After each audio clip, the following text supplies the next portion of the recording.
Greetings, everybody. Welcome to episode number 15. Today we have Hey. Jannice. Hello, Jannice. Hello, hi, namaste, everyone. Namaste to you, Namaste. Jannice, and thank you so Yes. much for doing this. We have Jannice Tan. Jannice Tan is a friend of mine whom I got to know through social media platforms, especially through Gregory Michael, a friend of ours also. I'll just give a brief introduction about Janice and her work. So Janice she also has a YouTube channel called Breathe with Janice, which I will include in the description section of the YouTube, some of the links. So she has this series which is ongoing series on meditation and mindfulness and so on and so forth. And she leads weekly meditation sessions for teenagers and adults through Zoom, especially since the beginning of the COVID pandemic. And she was also recently featured in The Star under the health section as well for her practice. So, Janice, it's very nice to have you here. Thanks for doing this. You're most welcome. I feel honored to be interviewed by you. So, yes, Janice, first of all, would you like to share with us a brief introduction about yourself, how you got into, a bit about your background and how you got into meditation and mindfulness and so on and so forth? Okay. Oh, well, thank you, Joshua, for this platform once again. And okay, since Joshua and I, we only got to know each other recently. So I bet you do not know much of my background. I'll just take this opportunity to introduce very briefly about my background and how I got into this mindfulness. First of all, I'm still running a business, okay? And I was known, or maybe I'm still known as a very ambitious, it's a go-getter, okay? Or entrepreneurial businesswoman. And but I've been practicing Buddhism for quite a number of years, okay? Mainly Tibetan Buddhism. And I used to be someone very goal-oriented, a go-getter, by the way, someone always in a hurry to want to get things done, try to be productive in all areas of my life. So that is a little bit of a background myself. And how I got into mindfulness, basically, I think I have to really take this opportunity to thank Venerable Thich Nhat Hanh, Zen Master. There's one quote by him which really struck me very hard, which is "No mud, no lotus." Okay, it was in a number of years, a few years ago, 2017. I encountered a big challenge in my life, a real big challenge, something happened in my personal life, and I was having a tremendous amount of suffering within me. Okay, and I couldn't show it out. I couldn't express it to people around me because it would involve them if I would say it out. So I kept the whole thing to myself, and I really suffered for about a year. It was terrible. Okay, so that's how I started to look for solutions. It's like, what is the way out? I have been practicing Buddhism for quite a number of years, and I couldn't resolve this myself. And I started to Google, and I found out some quotes from Thich Nhat Hanh. That time I didn't know about him at all. I read one or two of his books many years ago. So some of the quotes that appeared on the website struck me very hard. So I started to Google about him, and then found out that he has a monastery in France. Okay, in France, the main monastery. And I was so tempted to go. I was telling myself, I said, what is this? And maybe because he emphasized a lot on how to heal yourself, okay, and how to handle difficult emotions and stuff like that. Exactly what I was going through that time. So I found his address in France. But I was telling myself, I said, wow, so for me to go all the way to France to check out something that I never know, I totally have no idea. It was quite something quite full of, a little bit risky, and I wouldn't say risky, but it's full of unknown. So then I realized that they actually had a monastery in Thailand, okay, which is so much closer to my place. I'm from Kuala Lumpur. So I checked that out first. Okay, so I went there, intended to stay for 2 weeks, But unfortunately, that time they declared a lazy day, lazy weeks. Lazy week is a practice in Plum Village where we are not supposed to have any agenda for that particular day. We allow ourselves to completely flow with whatever unfold on a moment-to-moment basis. So there was no teaching, no guidance, nothing. Is that no activity in the monastery. So that lasted for about 10 days. And then towards the end, I couldn't bear it anymore because I didn't know anything about the practice that time. So I spoke to the sisters, the nuns, and the brothers there, and I basically begged them to share with me at least some teaching, organize something for me to understand before I left the monastery. So they were kind enough to organize some programs. There were just more than me. I mean, there were a few other new friends who came from overseas as well. So a few of us, so we went through a few days, I think 3 or 4 days of some monastic program like chanting, meditation, and so on.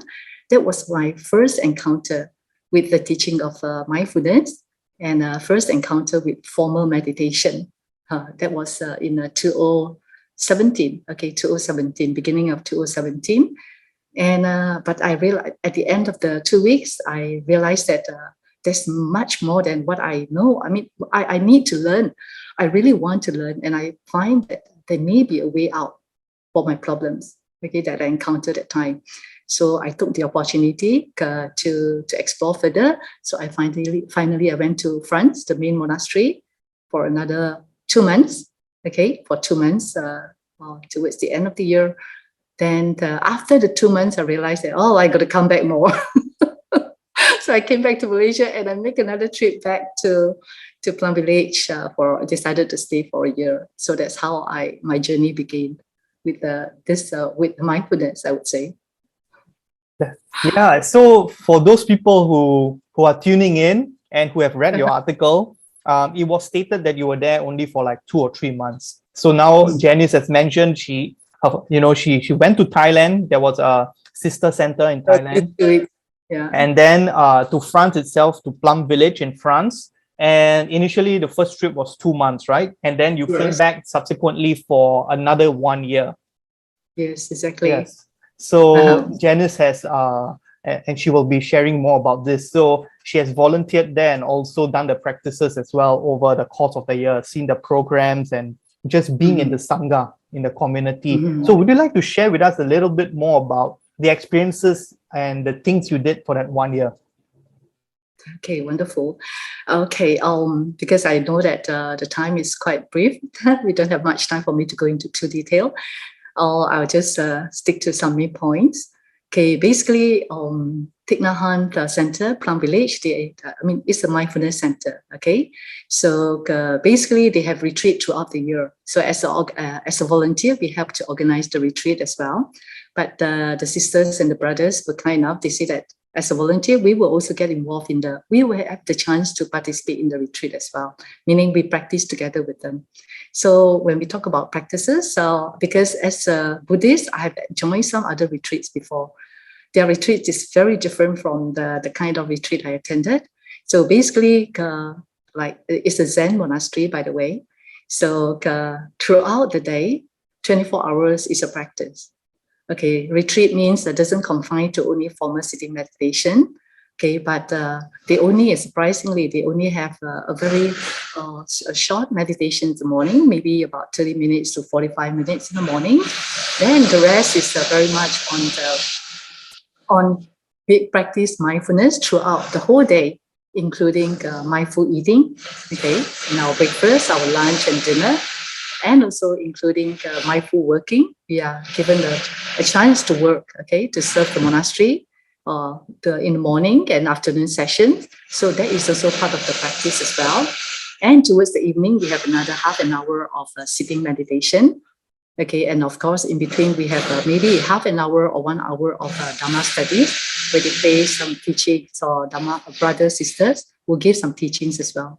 So basically, this will be the routine for the day-to-day, our day-to-day life in the monastery. So, yeah. But the key word. Yeah. Sorry. Go ahead. Yeah, it sounds really really serene in the sense that you have an environment which is conducive and supports practices for people who needs this practice. So it's really wonderful that you had this auspicious opportunity to actually live there and actually, integrate there for about a year or so. It is. The difference, I think the activities are no different compared to the activities we are doing at home, to be honest, okay? Because we eat, everybody eats at home, or we walk, okay? We do housework, we do cleaning over there as well, okay? We fold our beds, okay? So stuff like that, there's no difference on the surface. But the difference is we do it with mindfulness. Okay, that is a very, very important point, because I realized that after staying there for 1 year, of course, at the beginning, I started to realize that that all the while I've been doing all this activity, but I do it in such a way that my mind wasn't there 100%. Okay, it's like my mind is somewhere else when I was eating. My mind is somewhere else when I was driving, or when my mind is thinking about the next destination when I'm walking towards the place, instead of focusing every moment in everything, every act that I do moment by moment, giving 100% attention.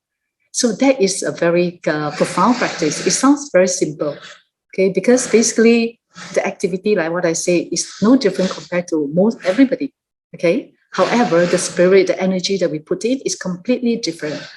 And because of this energy that we put in, it gives rise to different kind of outcomes, different kind of results in our day-to-day, dealing with our day-to-day emotions and experience. Yeah, so you've mentioned this word mindfulness quite a bit. Would you like to share with us a bit more about mindfulness? Okay, sure. To be honest, I'm very new to this word as well. Before I went there, I read about it, but I didn't really understand the true meaning of mindfulness. So only when I went there, then I understand that basically mindfulness is a kind of energy, okay, an energy of awareness that we put in, okay, to shine lights on every activity that we do. But basically what we do is we bring our mind back to the body, back to the here and now, so that our mind and body become one in the here and in the now. When we do that, we are able to bring this awareness we are able to be aware of whatever is going on, not just around us, but more importantly, is inside of us. It's like we understand, okay, this is my breath. I'm aware that I'm breathing, and this is the quality of my breath. And I'm aware that right now, okay, this is the sensations of my body. And I'm aware that, okay, I'm doing this activity. I'm talking right now, for example, this moment. Okay, I'm aware that, I'm eating, and so on and so forth. But at the same time, you are also aware of what is going on in the surrounding, meaning you don't close your senses, all your 5 senses. Basically, you are aware that, okay, there are sounds coming in. There are things that you see, people walking zigzag or in front of you. So you know all this is going in, but the difference is you are aware. In the past also, I was aware. Okay, but because of the energy of mindfulness, I'm aware with the attitude of non-judgmental, no criticism. It's like I'm aware there are sound coming in, but in the past I will start to have judgment. Okay, like, oh, I don't like this sound, go away. Okay, I don't like this person, this scene, or this person is too short, this person is too rude, and stuff like that. I give a lot of commentary on what is going on, what touches my senses, right? But this time you are simply aware and mindful of what is going on, what appears to your senses, okay, without judgmental, but it's a very direct relationship with this present moment. And even like when something appeared to your senses, you immediately observe, okay, what is the reaction? Okay, what sort of emotions do I generating right now when this thing come to my senses, right? And what sort of perception I have? But you are aware, you don't act it up. You're simply paying attention. So that is the mindfulness. Yeah, you have summed up really well. And there's also this quote by John Kabat-Zinn, and he mentioned that mindfulness is the awareness. So there are 4 points here. So firstly, there is paying attention, and then there is on purpose, in the present moment, and non-judgmental. So you sum it up really well, especially this attentiveness, the first one of being 100%, right? having the right attention, the right mindfulness, the right awareness, and on purpose in a sense of having the motivation, a grand motivation Mhm. and intention, present moment in the sense of momentariness, and also non-judgmental, which you've mentioned. So, if for people who are tuning in, if they are very new to mindfulness or exploring along, these are some of the key facets of mindfulness, which can be very beneficial once we actually allow the integration of these practices into our daily life as we trot along. So yeah, thank you for sharing that. You One thing, surprise it very. yeah, yes, and for those people who do not know as well, I attend Jannice's Zoom meditations on Saturdays. So she if you follow her Facebook page, she leads sessions every Saturday for adults. If I'm not wrong, it's Thursday for teenagers. How to deal with anxieties, how to deal with overwhelming emotions, and so on and so forth. So there's one thing, I've been attending, I think, your sessions now about a month or maybe 5 weeks. And I wanted to ask more about how do you personally assign the themes? For example, like maybe, okay, this week I'm doing this, next week I'm doing that. Is it something you're following from a particular structure, or is it by request, or how you feel? Okay, very good question. So sometimes I have a challenge doing that as well. No, I don't follow any particular schedule or text or anything like that. It's very much intuitive. Okay, I'll sense. I'll try to. I just feel or try to sense what do those people need. I mean, like basically, when I started this meditation, I only have a few of my friends who were experiencing some stress. They were so distressed by the lockdown, by the COVID. A lot of people were going through some fear, worries, and anxiety, and so on and so forth. So my intention was like, okay, how am I going to help them to calm the emotion, to calm it down, okay, to make them realize that things are not as worse as what they imagine.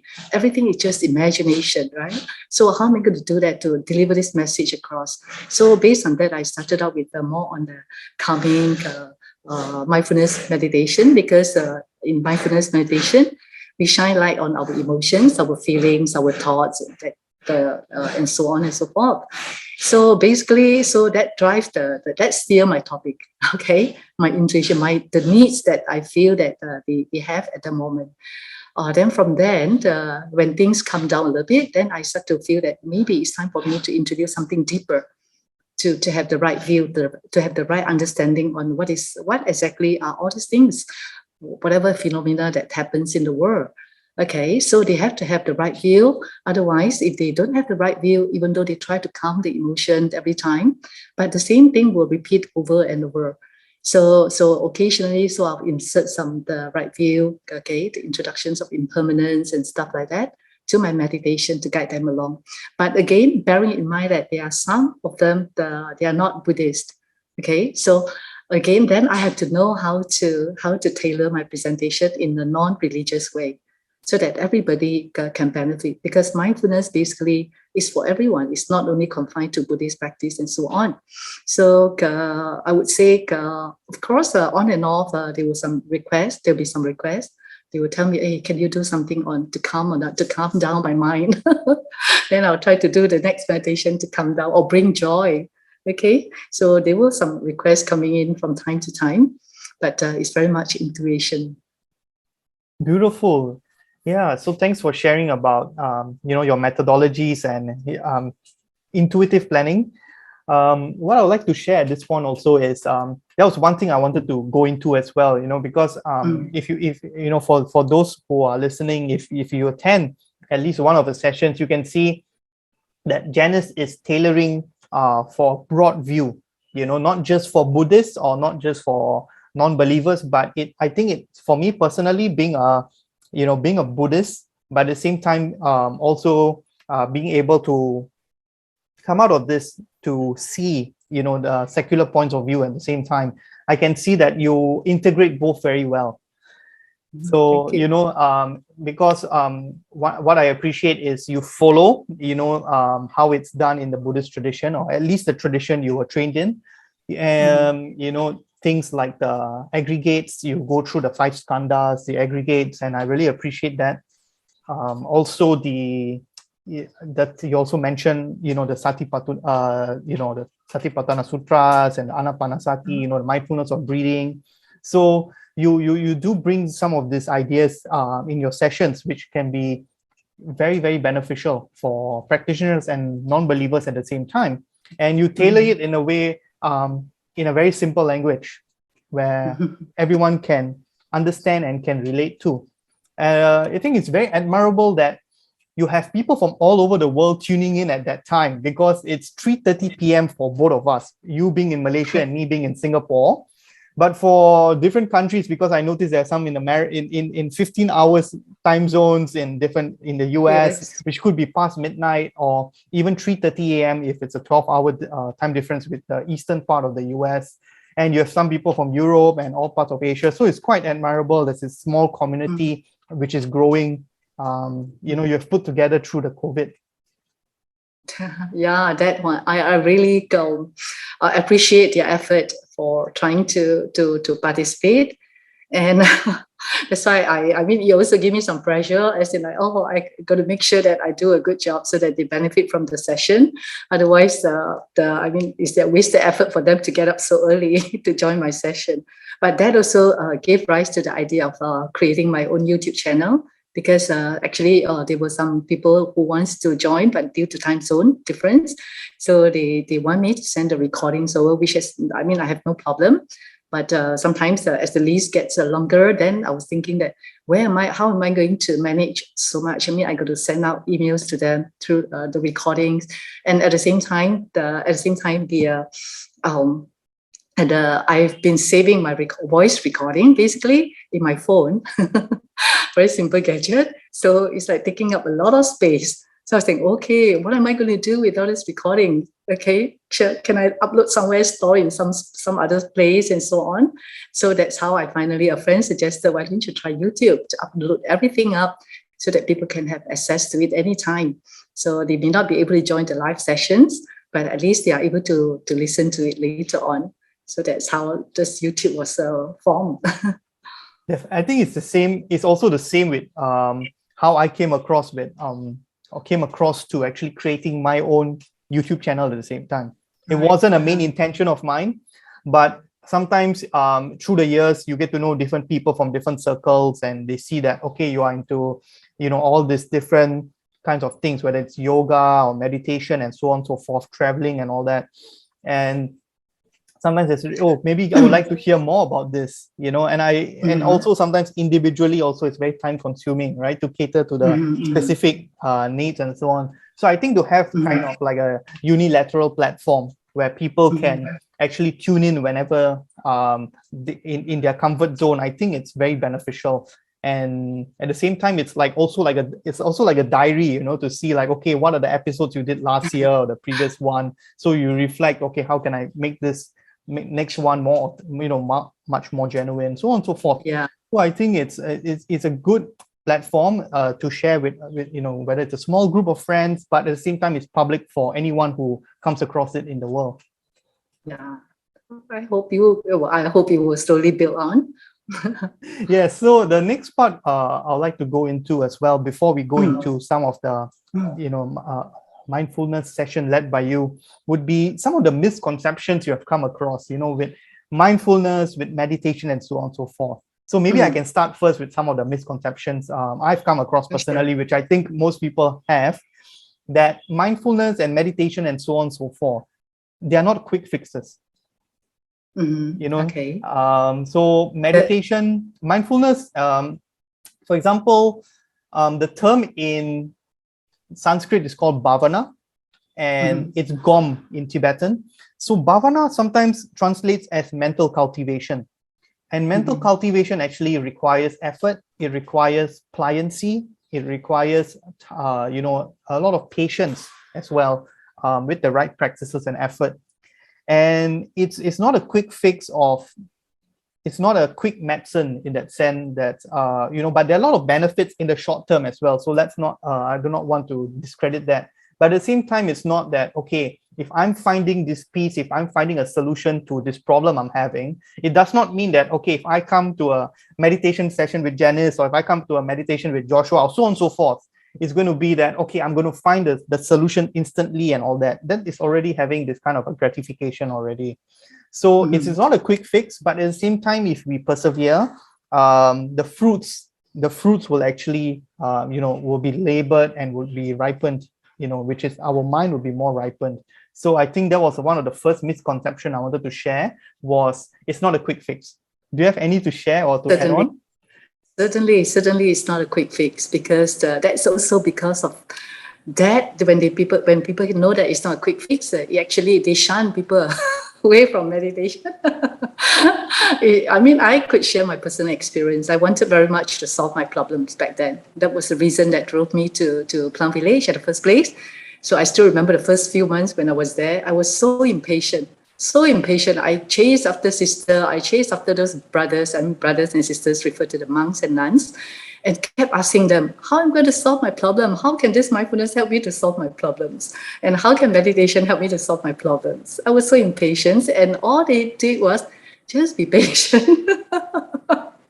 Breathe. Okay, aware of your emotion, just aware and allow things to cultivate joy, and so on and so forth. And yes, it takes time. It takes time. Okay, but basically, the mere recognition. Okay, what makes mindfulness powerful to me is, first of all, because all the while we have been running. Okay, we are always running. We run from one point to another, and then from one project to another project, and so on and so forth. And most importantly, is we run away from ourselves. Okay, not many people actually spend time and stop and really look deeply into themselves. What am I feeling right now? What is my emotion? What is my perception? What is my body sensation right now? What is this whole thing? Who am I and what am I doing at the first place, right? So the most important thing before even we practice mindfulness is the willingness to stop.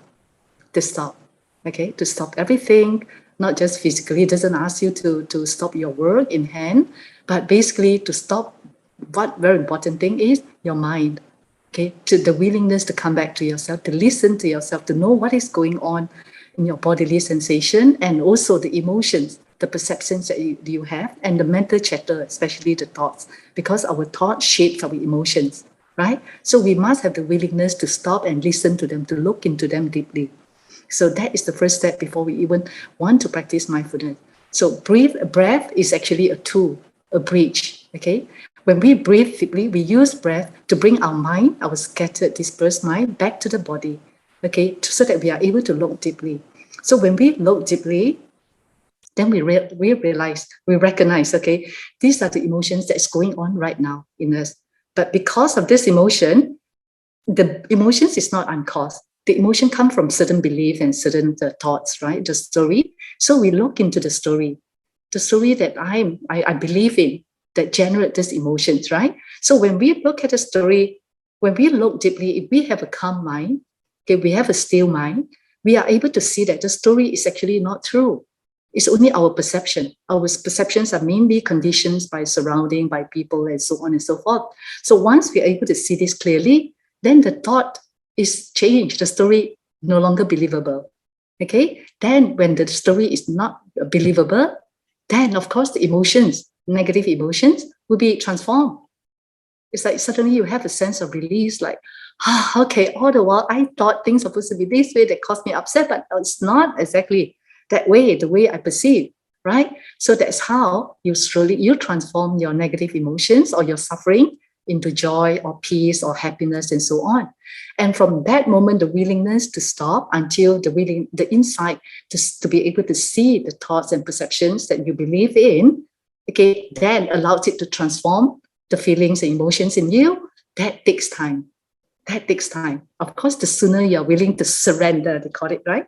Surrender to this moment, allow the emotion to surface, allow the story to come out, okay, and look at it objectively, the faster, of course, you are able to transform and get healed. So, but if you're not willing, you keep resisting it, okay, you keep pushing away the story, you keep pushing the emotions, then it takes longer time. So it took me a while for me to surrender myself, to come to terms with my own emotion, to accept them, embrace them in loving kindness, to really look deeply into the cause of it. So that is one of the benefits of mindfulness. It allows you to look deeply into what is going on. But mindfulness is only the beginning. It's like you're aware. You're aware. When you're aware, you recognize them, you accept them, then only you look deeply into the cause of it. Definitely, and I would like to add to that also. What you've mentioned. You've mentioned very invaluable knowledge as well.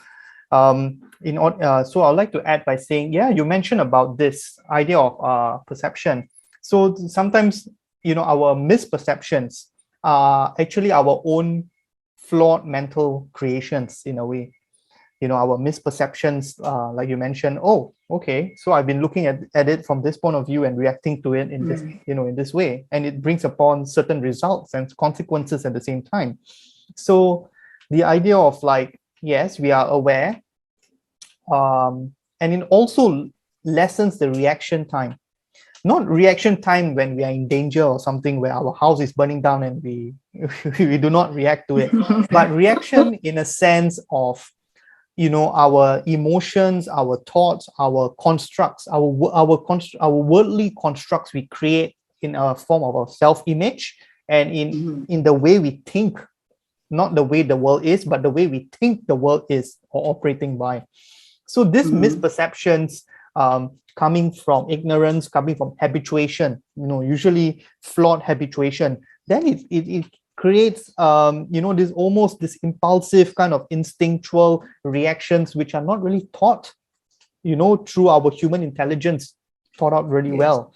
So the idea that Jannice is trying to share, and I'm trying to add also, that this benefit of mindfulness, even in the short, middle, and a long term, it brings upon attention towards things which we have ignored for quite some time, or things which are actually there but we are subtly not really tuning in.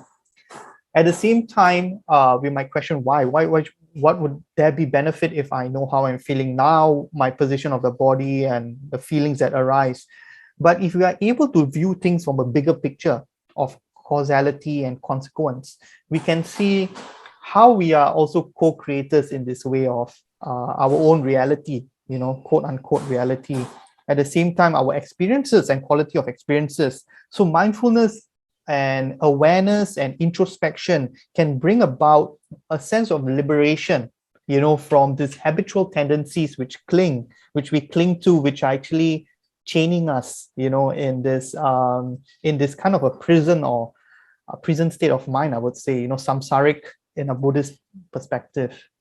So definitely, I think, I really, I'm very happy for the work that you're doing. I really enjoy attending your sessions, and I'm not the only one. You have quite a decent number of people, not only at your sessions, but also corresponding with you via Facebook and social media and so on and so forth. So, if I may humbly request the final part of our session, if you are willing to be kind to share with us this 10 minutes of, for someone who's just new about mindfulness and awareness. Would you like to share a session with us? Sure. The meditation? Yes. Sure. Okay, but I think before we start the meditation, one thing I think you point out very nicely, at the end of the day, I think mindfulness gives us the greater ability to choose the freedom, for us to exercise the freedom to choose how we want to respond to situations. Okay, because with awareness, with mindfulness, we know what is going on, what is coming into us, and what are the emotions and perceptions that's arising within. Then at that space, this gap between what coming in and how we want to respond, we realize that we actually have the freedom to choose how we want to respond to the situation that we are put into. So I think if we are able to realize that is already a great achievement. Because a lot of mistakes or regrets come because we don't have this awareness, this gap okay, this space to give us to allow us the freedom to choose how we want to respond to any situation. Okay, so let's do a very short practice. For those of you who are new to meditation, very simply, just sit in the comfortable positions. You can sit either on the chair with your back straight or cross-legged on the cushion. Just allow your body to settle into this present moment. You may close your eyes if you want to, because by closing your eyes, sometimes it makes you feel more arrived, a sense of arrived.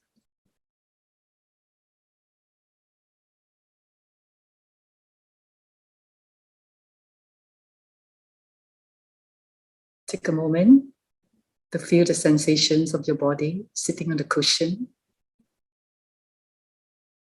or on any surface beneath you.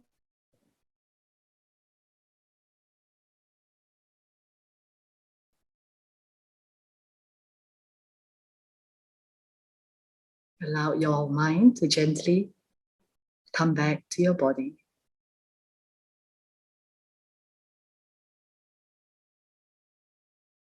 Aware of the sound in the surrounding.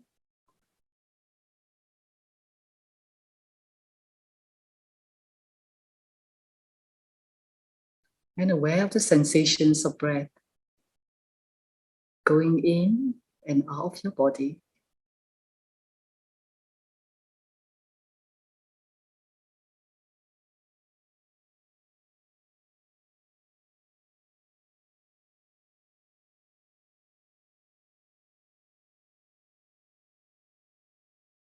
Breathing in, aware that you are breathing in. Breathing out, aware that you are breathing out. In breath, out breath.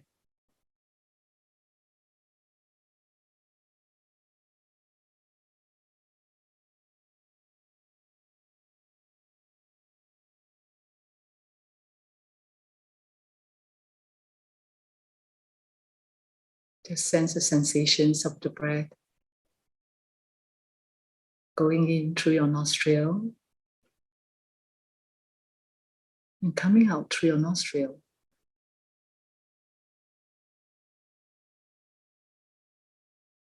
And allow the breath to breathe at its own natural rhythm. There's no need for you to control or change the breath in any other way.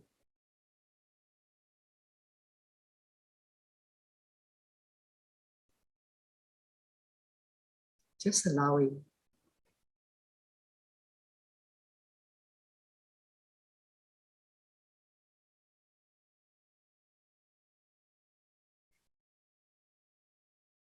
As you breathe in, try to follow the breath from beginning to the end.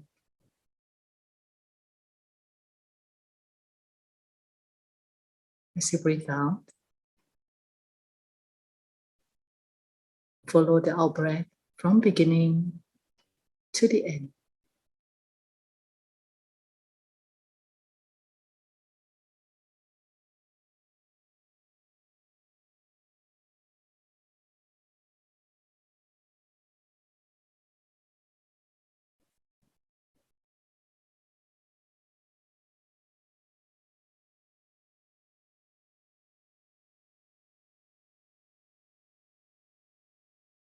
Perhaps you will notice that your in-breath has become deeper.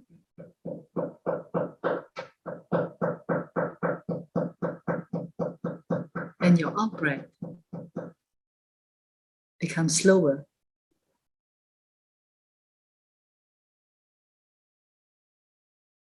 In-breath deeper. And out-breath slower.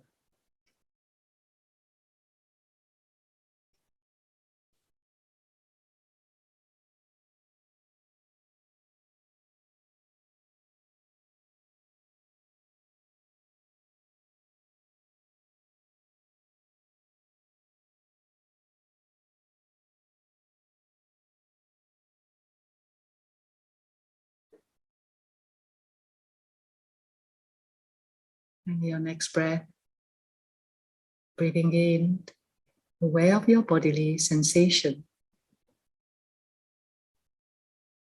Breathing out, aware of the body sensation.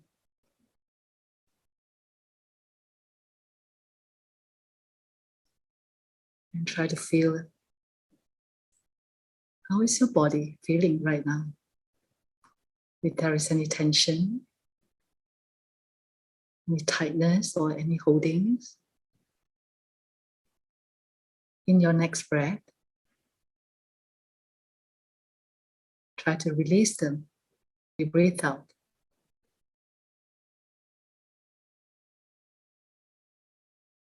So breathing in,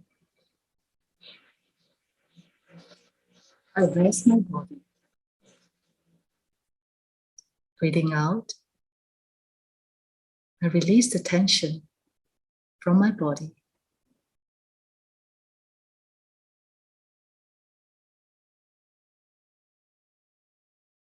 Aware of the body, relax the body.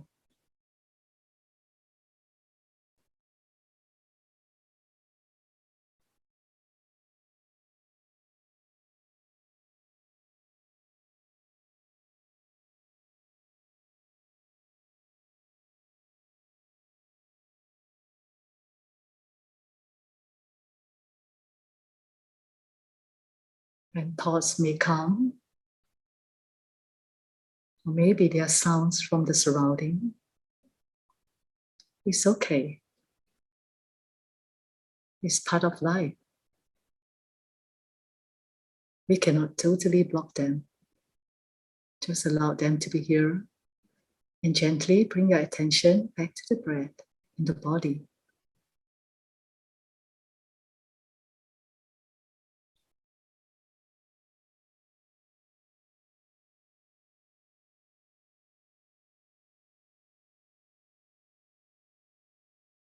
And breathing in, my body is relaxed. Breathing out, I smile to my body.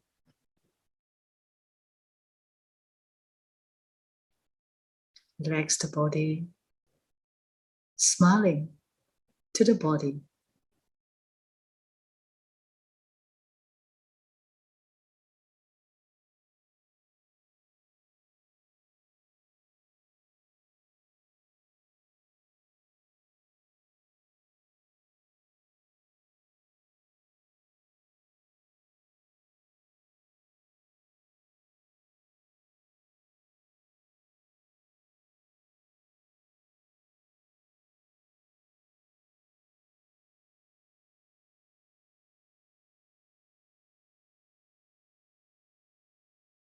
Breathing in, I'm aware of the state of my mind right now.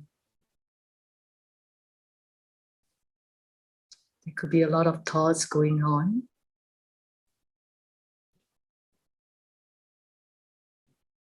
And as I breathe out, I calm my mind. It's okay for them to be there, so long we don't have to follow them. So aware of my thoughts, smiling to my thoughts.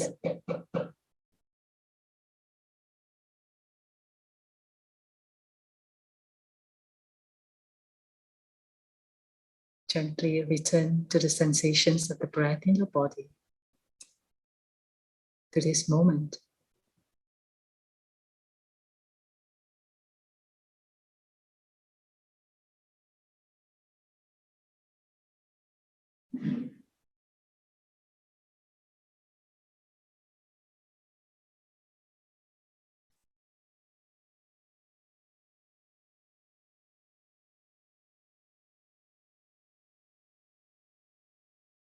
And breathing in,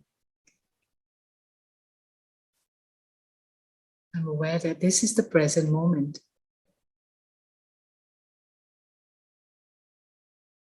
And life happens only in the present moment. And breathing out, This is a wonderful moment.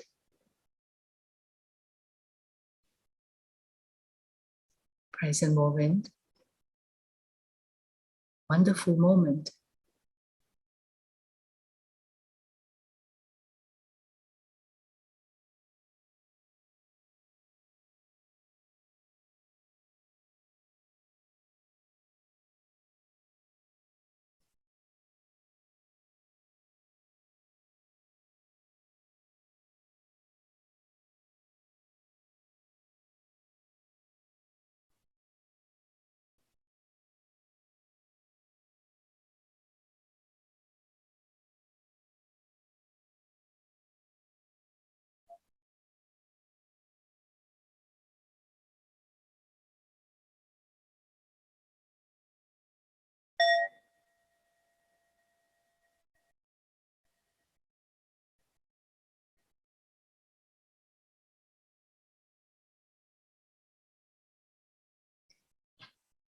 So this completes a very short session of breathing and sitting.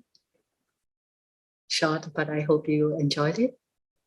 There's nothing to do, nowhere to go at this moment. Just sitting and breathing, enjoying the present moment.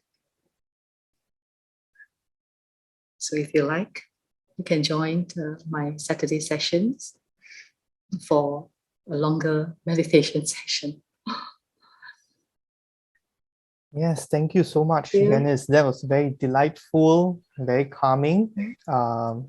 Just the way you articulate and your voice, so very appreciative that we have this session. And yes, so for those people who are tuning in, I will include the links of Jannice's YouTube channel and her Facebook page as well, so you can reach out to her regarding future sessions.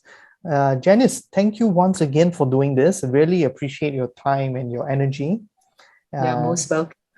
Any last words you'd like to share before we wrap this up? Yes. I feel that this session is a little bit short, but I would really encourage everyone who is listening to this podcast to learn about mindfulness. Okay, because mindfulness doesn't confine to only spiritual seeker or religious people, but it's a way of living. It's a revolutionary way of living. Because for many of us, we live in this today, the world that we live in, everybody is trying to be a go-getter, trying to live their life in the breakneck speed. Everything wants to be fast, to be efficient, to be effective, to multitask and everything. But we forgot how to slow down and to enjoy the process of getting there, if there is such thing as there. Right? So we are so focused in our pursuit of a goal, we forgot that the process itself, the journey itself, is actually the goal. And mindfulness allows us to touch this moment, every moment of our journey, deeply, so that we feel that happiness and joy, peace, and all the end results that we want in life actually can be available, is available here, right now, rather than when we achieve our goal at the end of our destination. There's no such thing as the end of destination. Okay, mindfulness allows us to touch the life here, right now, and find that we can feel the aliveness in the here and now. Okay, so learn about this and through all kinds of platforms. And best of luck in your life. And Yes. life is a wonderful journey. If you know how to touch life deeply, you find that there are wonders everywhere. Okay, because when you shine lights of awareness and mindfulness in everything that you do, even brushing the teeth become enjoyable. Okay, looking at the flower become enjoyable, and washing dishes, like Thich Nhat Hanh always say, washing dishes is like washing a baby Buddha.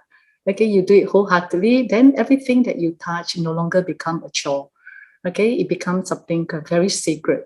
Okay, sacred doesn't mean that you have to pray to your religious object or chanting a mala or anything. Everything can be sacred if you live deeply and mindfully. Okay, so that is my final word. Beautifully said. Thank you so much for doing this. Yeah, and do subscribe to Jannice's YouTube channel. For more episodes, you can also subscribe to my channel as well. I will include the link here. And there'll be more episodes on mindfulness. In the meanwhile, sit on your cushions and join Jannice on Saturday if you can. More information, you can either ask me or you can contact Jannice directly. Jannice, thank you so much, and wishing you a really beautiful end of the year as well. And thanks for everyone tuning in. Same to you. Yes, same to you. Thanks a lot, Joshua, for arranging this. I'm happy to share a little bit of my experience in the mindfulness practice, and I wish all of you the best of it in everything. Thank you. Thank you so much. And one last thing also, this will be the last episode I'm doing for this year. So it's such a mindful setting as well to have you concluding episode number 15 and also the last one I'm doing for 2021. So definitely much more practice cultivation coming up for me personally, and let's see. But I'm looking forward to seeing some of you on this channel in 2022. And in the meanwhile, do follow Jannice and her work. Until then, thank you. Keep up the good work. Thank you. Goodbye, everyone.